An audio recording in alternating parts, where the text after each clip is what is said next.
آج سے تقریباً 10,000 سال پہلے زمین پر زرعی انقلاب کی شروعات ہوئی۔ اس سے پہلے انسان جنگلوں میں رہتا تھا، مختلف قسم کے پھل اور جانوروں کا گوشت کھاتا تھا۔ زرعی انقلاب وہ لمحہ تھا جب انسانیت کا رہن سہن اور طرز زندگی یکسر تبدیل ہو گیا۔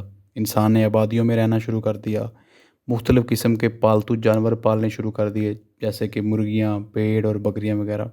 اس کے ساتھ ہی گھریلو معیشت کا آغاز ہو گیا، اور آج سے تقریباً 300 سال پہلے صنعتی انقلاب آیا، جب انسان نے سٹیم انجن ایجاد کیا۔ انسان نے ہاتھ کی بجائے مشینری سے کام لینا شروع کر دیا اور معیشت کو پر لگ گئے۔ معیشت نے نئی بلندیوں پر پہنچنا شروع کر دیا، اور آج سے تقریباً نصف صدی پہلے انفارمیشن ایج شروع ہوئی، انٹرنیٹ ایجاد ہوا اور معیشت بلٹ ٹرین کی رفتار سے ترقی کرنے لگی۔ اگر ہم صنعتی انقلاب کے بعد انسانیت کی حالیہ تاریخ پر نظر دوڑائیں اور ترقی یافتہ ممالک کو دیکھیں، تو ایک چیز ہمیں روز روشن کی طرح واضح نظر آتی ہے، اور وہ یہ کہ کسی بھی ملک کی ترقی میں استحکام یعنی اسٹیبلٹی کا سب سے بڑا کردار ہوتا ہے۔ جن ممالک میں چیزیں سموتھ طریقے سے چلتی رہیں، جہاں پر رول آف لا ہو، جن ممالک نے اقتدار ایک شخص سے دوسرے شخص کو پرامن طور پر ٹرانسفر کرنے کا طریقہ ڈھونڈ لیا ہو، اور جہاں کا نظام عدل کسی ڈنڈے اور بندوق کے خوف سے آزاد ہو کر فیصلے کرے، تو ان ممالک کو ترقی کرنے سے کوئی نہیں روک سکتا۔ میں ایسے درجنوں ممالک کی مثال دے سکتا ہوں جن کے پاس وسائل پاکستان سے کم،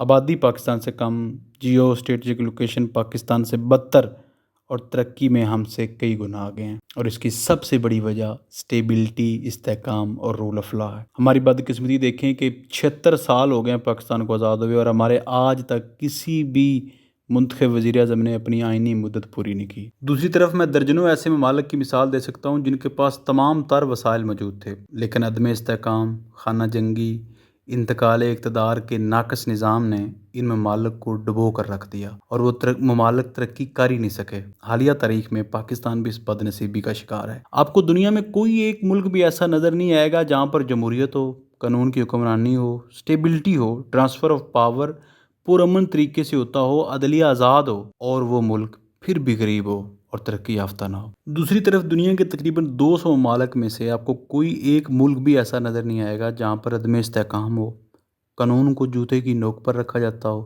عوام کو ووٹ کا حق حاصل نہ ہو، اقتدار کی ایک شخص سے دوسرے شخص کو منتقلی پر جھگڑا اور دنگے فساد ہوتے ہوں، وہاں پر عدلیہ کسی طاقتور کی مرضی کے مطابق فیصلے کرتی ہو، اور وہ ملک پھر بھی ترقی یافتہ ہو، وہ ملک پھر بھی امیر ہو۔ ایسا کوئی ملک آپ کو نظر نہیں آئے گا۔ اگر ہمارے اکابرین اپنے گریبان میں جھانکیں، اس چیز پر غور کریں کہ جب سے زمین پر معیشت کا آغاز ہوا ہے، تب سے لے کر اب تک جن لوگوں نے بھی ترقی کی ہے، وہاں پر 4 چیزیں ضروری ہیں۔ کسی بھی ملک کی ترقی کے لیے 4 چیزیں ضروری ہیں۔ نمبر 1 ہے اسٹیبلٹی، استحکام، خانہ جنگی نہ ہو، مکمل طور پر استحکام ہو۔ نمبر 2، وہاں پر رول آف لا ہو، قانون کی حکمرانی ہو، چاہے کوئی امیر ہے، غریب ہے، چھوٹا ہے، بڑا ہے، قانون کی نظر میں سب برابر ہوں۔ نمبر 3 پر نظام عدل مکمل طور پر آزاد ہو، جہاں پر اگر کسی مظلوم کے ساتھ زیادتی ہوئی ہے تو عدلیہ اس کے ساتھ کھڑی ہو۔ اور سب سے آخر میں جمہوریت ہو، جہاں پر لوگوں کو یہ حق حاصل ہو کہ ان پر حکمرانی کون کرے گا، اس کا فیصلہ لوگ کر سکیں۔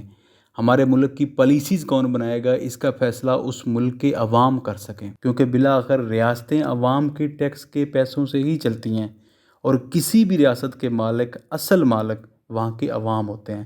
جب عوام کی مرضی کے مطابق منتخب نمائندے حکومت میں آئیں گے، اقتدار میں آئیں گے اور اپنی پالیسیز بنائیں گے، تو وہ ملک یقیناً ترقی کرے گا۔ دعا کریں کہ ہمارے اکابرین کو اس چیز کی سمجھ آ جائے، انہیں عقل آ جائے، اللہ تعالیٰ انہیں شعور دے دے، اور یہاں پر آئین ہو، قانون ہو، جمہوریت ہو، رول آف لا ہو، اسٹیبلٹی ہو، اور یہ ملک ترقی کر سکے۔